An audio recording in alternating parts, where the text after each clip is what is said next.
जी नाज़रीन अस्सलाम वालेकुम। आज के वीडियो के साथ शेख बिलाल तोफैल एडवोकेट आपके साथ हाजिर है।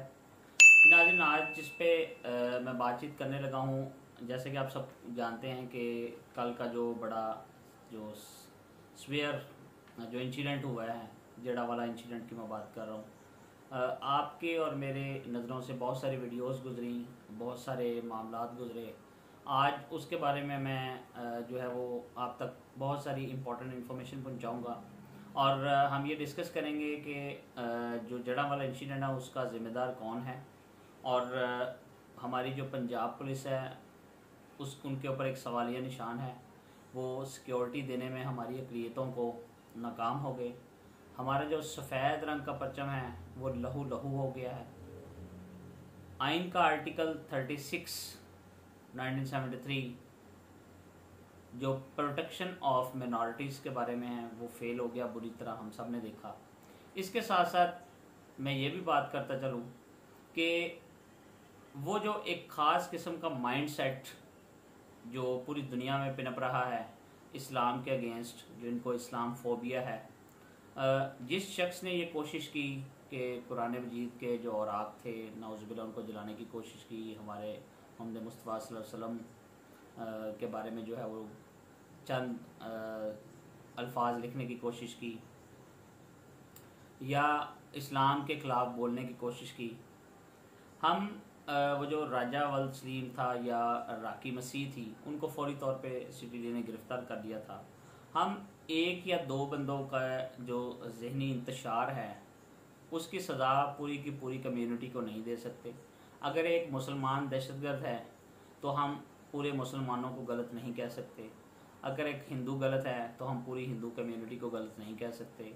अगर एक ईसाई गलत है तो हम पूरी ईसाइयत पे जो है उसको दागदार नहीं कर सकते। लेकिन सबसे पहले तौरात, ज़बूर, अंजील और उसके बाद कुरान मजीद, ये चारों आसमानी किताबें हैं हमारे लिए बहैसियत मुसलमान बहुत ज़्यादा ज़रूरी हैं।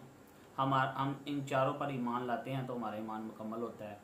हम किस तरह जो है वो उनकी नफ़रत में ये बात तस्लीम कर लें कि हम जो है वो तौरात को और अंजील के जो औराक वहाँ पे जलाए गए हैं, वो जो एक जत्था था, वो ख़ास किस्म की एक मेंटालिटी थी, जो मिलिटेंट्स ग्रुप था, जिन्होंने आके वहाँ पे लब्बैक या रसूलुल्लाह के नारे भी लगाए और उन सब के घरों को भी तबाह कर दिया, तमाम चर्चिज़ को भी तबाह कर दिया। और कहा जाता है कि मोर देन 17 to 21 चर्चिज़ जो थे, जिनमें कोई 100 साल पुराना था, एक पार्टीशन के टाइम का था, उस चर्च को भी बुरी तरह तबाह कर दिया गया। वहाँ पे जो अंजील के सहीफ़े थे, तौरात के थे, वो बुरी तरह जल रहे थे। फिर इसके साथ साथ कम से कम 312 घर जो थे वहाँ पे, जो क्रिश्चियन कॉलोनी थी, जो बस्ती थी, वहाँ लोगों के घरों में जो है वो उनको आग लगा दी गई। और वो कौन था जो सुबह सुबह जो 5 बजे जब ये मामला शुरू हुए तो वो मस्जिद के लाउड स्पीकर पर ये ऐलान कर रहा है कि उठो मुसलमानों, अपने हक़ के लिए, इस्लाम के लिए, और जो है तमाम ईसाइयों को तबाह बर्बाद कर दो, उनके घरों को जला दो। ये किस किस्म की मेंटालिटी है? मेरे ख्याल में वी शुड बी एजुकेट, हमें एजुकेट होने की ज़रूरत है और रियासत की ज़िम्मेदारी है कि इस तरह के मामलात को जो है अच्छी तरह टैकल करें। हमने देखा पंजाब पुलिस सवाए रिश्वत लेने के, सवाए गरीब पर हुक्म चलाने के कुछ नहीं कर सकती। थोड़ा सा मामला हो जाए, रेंजर्स को बुला लिया जाए, फ़ौज को बुला लिया जाए, भाई आप किस बात की तनख्वाह लेते हैं? वहाँ पे कहा जाता है कि बुरी तरह जो है SP तक को फ़ोन किया गया, किसी ने फ़ोन नहीं अटेंड किया। अगर किया अटेंड, उनके कान पे जूं नहीं रहेंगी। वहाँ का जो असिस्टेंट कमिश्नर था, जो क्रिश्चियन ही था, वो आया, उसने प्रॉपर अपनी कम्युनिटी को सिक्योरिटी दी। उसके बाद उसने उसको सिर्फ उनको घरों से निकलाया, वहाँ से भिजवाया, सिर्फ भगाया उनको, उनकी जान बचाई। जिन्होंने बेचारों ने कुछ ने खेतों में छुप कर अपनी जान बचाई, वहाँ पे रात गुजारी। किसी ने, कोई मुसलमान जो उनका भाई था, उनके घरों में छुप कर जान बचाई। तो ये किस किस्म का जो है वो इस्लाम है जो इस तरह की तरवीज देता है? वहाँ पे मैं देख रहा था एक वीडियो में कि चढ़ के ऊपर जो स्लीप थी, स्लीप का निशान बना हुआ था, उसको हथौड़े के साथ तोड़ा गया और उसे नीचे फेंका गया।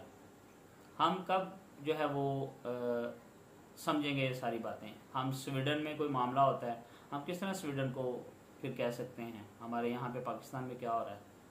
अगर बाबरी मस्जिद वाला वाक़या देखा जाए, एक हिंदू को देखा जाए इंतहा पसंद को, उसने जो ऊपर चढ़ के जो मिंबर था ऊपर सारा वो सारा गुंबद बना हुआ था, उसको हथौड़े के साथ तोड़ने की कोशिश की, और दूसरी तरफ जड़ावाला में जो हथौड़े के साथ स्लीप को तोड़ने की कोशिश की, क्या फ़र्क रह गया? ये ख़ास माइंडसेट जो जहाँ आप और मैं देख रहे हैं, 1997 में खानेवाल का जब वाक़या होता है इसी तरह साइयों के साथ, फिर 2009 में गोजरा में, फिर 2013 में लाहौर यूहानाबाद जोसेफ कॉलोनी में, फिर आज का जो वाक़या है जड़ा वाला इंसिडेंट है, ये इसी तरह का इंसिडेंट है जिस तरह का 9 मई का वाक़या हुआ था। और इनके जितने भी जो कल्प्रिट्स हैं उनको सख्त से सख्त सज़ा देनी चाहिए, सेम उसी तरह के तर्ज की सज़ा देनी चाहिए उनको। 9 मई वालों को भी अभी तक नहीं सज़ा मिली, तो इस किस्म की ख़ास सज़ा देनी चाहिए, कैफरे करदार तक पहुंचाना चाहिए कि दोबारा किसी की हिम्मत ना बढ़े। हम बैठकर सिर्फ स्ट्रांगली कंडेम, हम वैसे मुसलमान हैं, हम इसकी जो है वो शर्मिंदा हैं, हम ये हैं, हम वो हैं, सिर्फ ये चंद बातें, GIT बना दी, कमेटी तश्कील दे दी, ये हो गया, डॉक्टर उस्मान साहब IG पंजाब वहाँ पे कल चले गए कल रात, ये सारे मामला होते रहे। 1-2 दिन हम बात करेंगे, बाद में फिर वो माजी का हिस्सा बन जाए।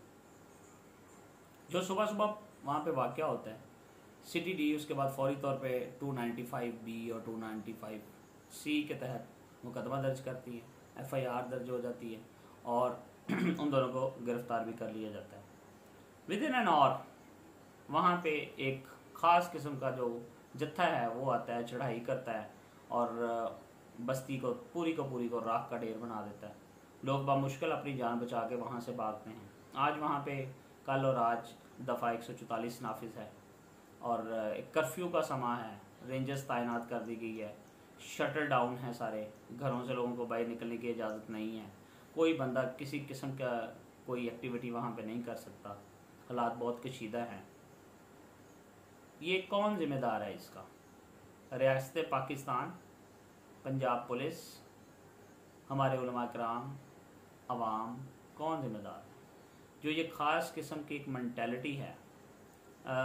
फिर हम किस तरह कह सकते हैं कि मोदी का जो भारत है वहाँ पे जो BJP पार्टी से ताल्लुक़ रखता है वो इंतहा पसंद है, वो मुसलमानों के ख़िलाफ़ बोलता है, इस्लाम फोबिया है उसको, स्वीडन में इस्लाम फोबिया है, हर जगह पे जहाँ पे भी जो है वो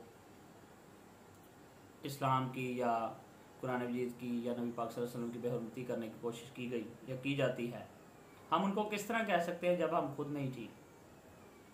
तो हम कुरान में वाज़ह पढ़ते हैं कि बस तहकीक कर लिया करो और फासिक बातों से और इस तरह की जो सुनी सुनाई बातें उनसे परहेज़ करें। फिर उसके साथ साथ मिनॉरिटीज़ के बारे में, यहूदी है, ईसाई है, अगरचा कोई भी है, किसी भी मकतबा फ़िक्र से ताल्लुक़ रखता है, उन सब की जो ज़िम्मेदारी है वो इस्लाम कहता है कि क्योंकि ये इस्लाम अमन भाईचारे का दर्स देता है, तो वो ये कहता है कि बर्दाश्त करें। नो डाउट जो वाक़या उस जो काज़िब था राजा और राकी मसीह उसकी बीवी, जिनको बिल्कुल भी अकल शऊर नहीं था, उन्होंने जो वो तहरीर लिखी, नाउज़ुबिल्लाह ये लिखने की कोशिश की, उनको तो सख्त से सख्त सज़ा जो है वो ज़रूर मिलनी चाहिए, हर सूरत मिलनी चाहिए। लेकिन ये जो 125-150 के करीब जत्था था, जिनमें से कहा जा रहा है आज के जी 100 अफराद को गिरफ़्तार कर लिया गया, ये बस गिरफ़्तार कर लिया गया, इसके बाद भी कुछ होगा या नहीं होगा? पूरी दुनिया में जो हमारी जगनसाई हो रही है, पूरी दुनिया में जो है वो इस ब्लास्फेमी पे और उसके बाद जो चर्च है इसके हवाले से पूरी दुनिया में जो है जो क्रिश्चियंस हैं वो अंडर अटैक। अल जज़ीरा पे देख लें, BBC पे देख लें, CWN पे देख लें, फॉक्स न्यूज़ पे देख लें, आल्दो किसी भी चैनल पे आप दुनिया के देख लें, इंग्लिश न्यूज़ पे, आपको हर जगह पे यही नज़र आएगा कि जो पाकिस्तान है वो रहने के काबिल नहीं है, और मिनॉरिटीज़ के बारे में स्पेशली किसी भी तरह से। दूसरी तरफ सारे मामला आपके सामने हैं जो रियासत पाकिस्तान ने, गवर्नमेंट ने जो किया आवाम के साथ, उसके बाद लोगों का जो हजूम, जो मुश्तिल अफराद हैं वो सारे। तो नाजरीन, एंड पे मेरा एक आप सब दोस्तों के लिए एक पैगाम है कि खुदारा एजुकेट हों, जानने की कोशिश करें, तहकीक करें, कुछ पढ़ लें। चंद शर पसंद जो अनासर हैं उनकी बातों में बिल्कुल ना आया करें, उनके पीछे मत लगें, अपना और अपने बच्चों का सोचें। इस्लाम नो डाउट नबी पाक सल्लल्लाहु अलैहि वसल्लम उनकी ज़ात अक़दस कुरान मजीद सबसे पहले हैं, बाकी चीज़ें सारी बाद में हैं। लेकिन इसके साथ साथ हमें वही कुरान ये भी सबक देता है अख़ुवत व भाईचारे का, मसावात का और सब्र व तहम्मुल का, दरगुज़र करने का। हम जब नबी करीम सल्लल्लाहु अलैहि वसल्लम की बात करते हैं तो हम जब ये बात करते हैं कि अहले ताइफ वालों ने आप पे पत्थर गिरा दिए, जब हम ये बात करते हैं कि कूड़े वाली जो थी वहाँ पे कूड़ा बरसाती थी, आप फिर भी उसकी इजाज़त को जाते थे, तो ये सिर्फ बातों की हद तक रह गया, हमने सिर्फ पढ़ने की हद तक रखा है। इसका हकीकत में कोई असर नहीं, हमने कोई किसी किस्म का एक्शन नहीं लिया। कोई प्रैक्टिकल बात जो है नबी पाक सल्लल्लाहु अलैहि वसल्लम ने हर चीज़ प्रैक्टिकली करके दिखाई, आपने एक भी प्रैक्टिस में अपनी चीज़ नहीं लाई, सिर्फ़ और सिर्फ दाढ़ी बढ़ा ली, बस नमाज़ पढ़ ली और अपने आप को बड़ी ज़मात समझते हैं। दूसरों की बातें सुनने का आपको बहुत शौक़ है, खुद तहकीक आप करते नहीं। एक मैसेज आया, उसको पकड़ा, फॉरवर्ड करना शुरू कर दिया। एक किसी ने खबर फैलाई, पता नहीं कहाँ से आई, किस तरह आई है, फॉरवर्ड किया, स्टार्ट कर दिया। तो इन चीज़ों से बाहर निकलें और कौम बने। नो डाउट हम मनहसूल कौम फारग हो चुके हैं, तबाह हो चुके हैं, माशरा जिस तरफ जा रहा है। और मैं क्या कहूँ, आप सब बड़े बखूबी वाक़फ़ हैं इससे। यही है कि सख्त से सख्त सज़ा मिले और जल्द अज जल्द इस जो ख़ास किस्म की ये जो अनासर हैं इन पे जो है वो किसी तरह की रोकथाम लगाई जाए। और पंजाब पुलिस जो है वो या तो उससे माफ़ी मांग ले, जान छुड़ा ले। उस डिपार्टमेंट का मेरे नज़र में तो कोई काम नहीं रह गया, सिवाय रिश्वतें लेने के। गरीब आदमी थाने जाने के लिए डरता है, एक एप्लीकेशन लेके जाना नहीं चाहता वहाँ पे। उसके साथ जो हाल किया जाता है आपके और मेरे सबके सामने है। इन्होंने क्या करना है, इनको पैसे दे दें, जो मर्ज़ी कर लें। वहाँ पे कोई भी नहीं आया, एसपी से लेके एक एसएचओ तक। फिर कल को जो सस्पेंड हुआ है या ट्रांसफ़र हुआ है जिस असिस्टेंट मिनिस्टर का, वो भी एक क्रिश्चियन ही था। चाहे वो कूल डाउन करने के लिए उसको सस्पेंड कर दिया गया फॉर द टाइम बिंग या वट एवर। एनीवे दोस्तों, उम्मीद है आपको आज की मेरी वीडियो पसंद आई होगी। मज़ीद मालूमात और जो पेशरफ्त होगी एक दो दिन में, उसकी जो मज़ीद जो है वो बातें मैं वीडियो लेके भी आपके साथ इंशाल्लाह शेयर करूँगा, जो इन्फॉर्मेशन मिलेगी। तब तक के लिए इजाज़त दीजिए, अल्लाह हाफ़िज़।